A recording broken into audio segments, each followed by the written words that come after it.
बुद्धा और भिखारी। एक समय की बात है, एक बेघर इंसान था और वो खाना इकट्ठा करता था। उसने ये ध्यान दिया कि हर दिन उसका खाना गायब हो जाता है। एक दिन उसने उस चूहे को पकड़ा जो उसका खाना चुराता था। ओ तुम चूहे, मेरा खाना क्यों चुरा रहे हो? मैं एक बेघर इंसान हूँ। जाकर अमीरों का खाना चुराओ, उन्हें पता भी नहीं चलेगा। पर ये मेरे भाग्य में है कि मैं तुमसे चुराऊं। क्या? क्यों? क्योंकि ये तुम्हारे भाग्य में है कि तुम अपने पास सिर्फ 8 चीजें ही रख सकते हो। चाहे तुम कितना भी भीख मांग लो, चाहे तुम कितना भी इकट्ठा कर लो, तुम केवल उतनी ही चीजें रख पाओगे। उस बेघर इंसान को सदमा लगा और उसका दिल भी टूट गया। भला कौन ऐसी किस्मत पाना चाहेगा? मेरी ऐसी किस्मत क्यों है? मुझे नहीं पता, तुम्हें जाकर बुद्धा से पूछना पड़ेगा, शायद उनको पता हो। इस तरह बेघर इंसान यात्रा पर निकल पड़ता है बुद्धा को ढूंढने। वो पूरा दिन यात्रा करता है और शाम को वो अपने आप को एक धनी परिवार के घर पाता है। थका हुआ और निद्राग्रस्त वो वहाँ रात बिताने का फैसला करता है। तो वो जाकर दरवाजा खटखटाता है। भाई साहब, अंधेरा हो रहा है और मैं यहाँ नया हूँ। कृपया मैं यहाँ रात बिता सकता हूँ? ठीक है, अंदर आ जाओ। जैसे ही भिखारी अंदर आता है, वो आदमी उससे पूछता है, अरे भाई, क्यों और कहाँ के लिए इतनी रात को यात्रा कर रहे हो? ओह, मेरे पास बुद्धा के लिए एक सवाल है और मैं उनसे मिलने जा रहा हूँ। उसी क्षण अमीर आदमी की पत्नी आते हुए ये सुनती है, क्या हम तुम्हें एक सवाल दे सकते हैं बुद्धा को पूछने के लिए? ओह, ठीक है। शायद मैं आपकी ओर से पूछ सकता हूँ। आपका सवाल क्या है मेम साहब? हमारी एक 16 साल की बेटी है जो बोल नहीं सकती। हमें बस ये पूछना है कि हमें क्या करना होगा ताकि वो बोल सके। तो अगली सुबह ही बेघर इंसान उन्हें आसरा देने के लिए धन्यवाद करता है और आश्वासन देता है कि वो उनके सवाल बुद्धा से जरूर पूछेगा। अलविदा। और वो अपनी यात्रा जारी रखता है और वो पहाड़ों का झुंड देखता है जो उसे पार करना है। हे भगवान, मैं इसे कैसे पार करूं? वो एक पहाड़ पार करता है और उसे एक जादूगर मिलता है। भाई साहब, क्या आप मेरी मदद कर सकते हैं इसे पार करने में? चढ़ जाओ। भिखारी जादूगर की छड़ी पर चढ़ जाता है और जादूगर के पीछे बैठता है। वो जादूगर अपनी छड़ी का इस्तेमाल करता है खुद को और भिखारी को उन पहाड़ों के झुंड को पार करने में।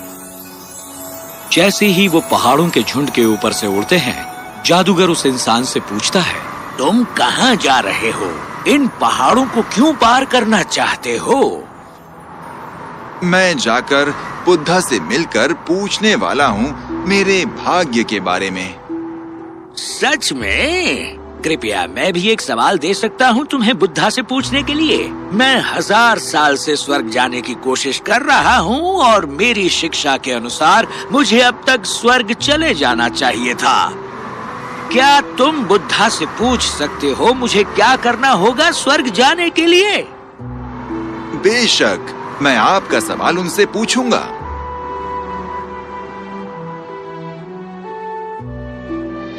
जैसे ही वो अपनी यात्रा जारी रखता है, उसे एक आखिरी रुकावट मिलती है, एक नदी जो वो पार नहीं कर सकता। अब ये क्या? मैं इस गहरी नदी को कैसे पार करूं? सौभाग्य से उसे एक बड़ा कछुआ मिलता है जो उसे नदी पार कराने का फैसला करता है। जैसे वो नदी पार कर रहे होते हैं, कछुआ उससे पूछता है, तुम कहाँ जा रहे हो? मैं बुद्धा से मिलने जा रहा हूँ और मैं उनसे एक सवाल पूछूंगा अपने भाग्य के बारे में। क्या तुम मेरे लिए उनसे एक सवाल पूछोगे? बेशक। क्या सवाल है? मैं 500 सालों से एक ड्रैगन बनने की कोशिश कर रहा हूँ और मेरी शिक्षा के अनुसार मुझे जीवन में अक्सर हम अपनी असफलताओं के लिए किस्मत को दोष देते हैं। हम सोचते हैं कि हमारे पास पर्याप्त संसाधन नहीं है, हमारी मेहनत बेकार जा रही है और बाकी लोग हमसे बेहतर हैं। धन्यवाद। लेकिन क्या कभी हमने यह सोचा है कि हमारी असली समस्या हमारी सोच और हमारे कर्म हैं? आज मैं आपको एक ऐसी प्रेरणादायक कहानी सुनाने जा रहा हूँ जो न सिर्फ आपकी सोच को बदल देगी बल्कि आपको यह भी सिखाएगी कि किस्मत के भरोसे बैठने से कुछ नहीं होता। हमारी किस्मत तभी बदलती है जब हम अपने कर्मों में विश्वास रखते हैं। तो चलिए जानते हैं कि कैसे मेहनत और सही दिशा में किए गए कर्म जीवन को बदल सकते हैं। ध्यान से सुनिए, क्योंकि ये कहानी आपकी जिंदगी बदलने की ताकत रखती है।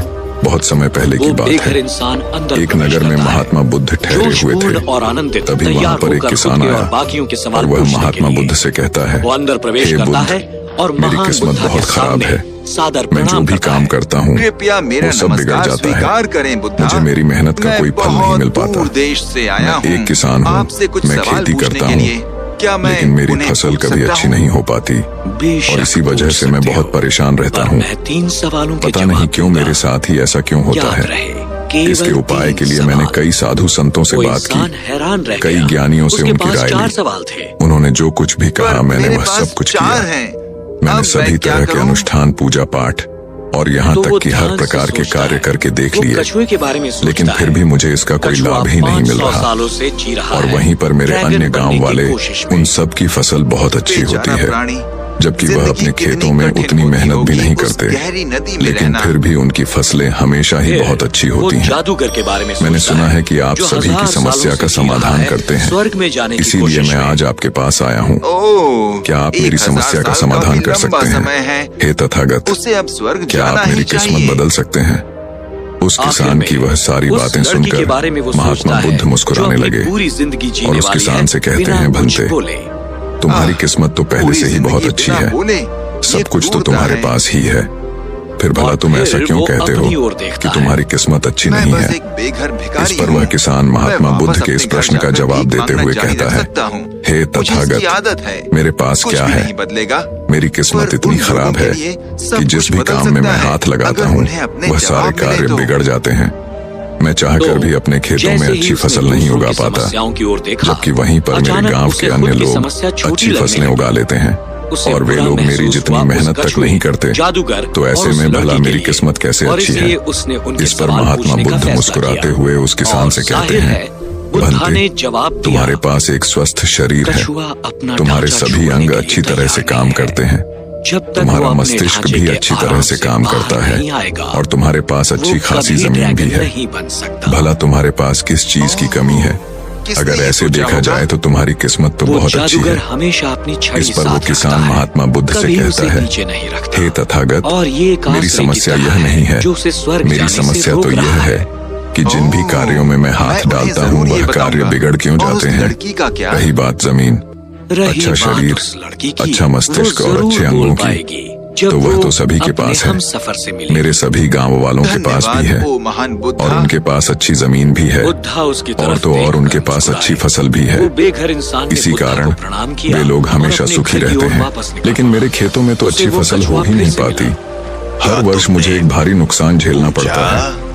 क्या आप मुझे कोई इसका उपाय बता सकते हैं? क्या ऐसा कोई मंत्र, क्या ऐसा कोई तरीका है जिससे मेरी किस्मत एक बार फिर से चमक जाए?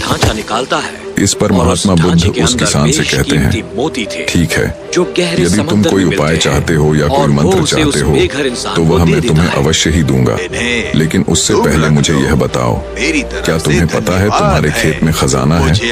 ये सुन वह किसान थोड़ा आश्चर्यचकित हुआ और वह महात्मा बुद्ध से तुरंत ही बोल पड़ा, हे बुद्ध, आप ये क्या कह रहे हैं?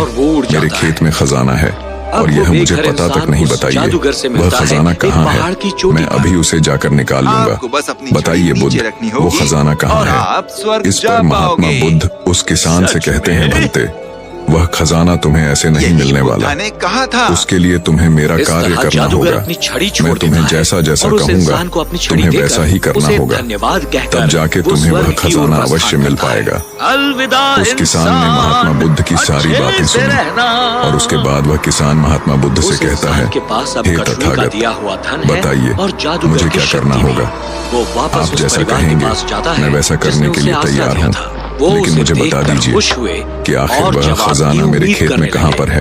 महान इस पर बुद्धा ने महात्मा कहा बुद्ध कि उस आपकी किसान से बेटी कहते तब हैं, बोल पाएगी भंते, जब वो अपने खेतों में जाओ हमसफर से और अपने मिलेगी। खेतों की खुदाई और उसी करके क्षण एक मिट्टी टोकरी बेटी भरकर नीचे मेरे आई पास लाओ। और वह वो किसान बोली, तुरंत ही महात्मा क्या बुद्ध की ये बात वही मान आदमी लेता है है। जो पिछले हफ्ते वह भी भागा यहाँ आया भागा था? अपने खेतों में वो जाता है लड़की और और उसके जल्दी माता जल्दी पिता हैरान एक थे। टोकरी मिट्टी वो उस भरकर बेघर वह इंसान की वापस ओर महात्मा देखते बुद्ध के हैं। पास वही पहुंचता उस है। लड़की का हम उस सफर मिट्टी था। को देखने के बाद माता-पिता ने महात्मा उनकी बुद्ध शादी तय उस कर किसान दी से कहते और वो हैं, हमेशा खुशी ठीक से है, रहने लगे। अब मेरी बात ध्यान याद से रखना सुनो। दोस्तों, अब से इस 1 संसार में महीने तुम बाद जो भी अच्छा अपने करते खेत की हो, खुदाई वो करना वापस और तुम्हारे जब तुम पास ही पूरा आता है। खेत खोद दोगे तो उसमें से एक टोकरी मिट्टी फिर से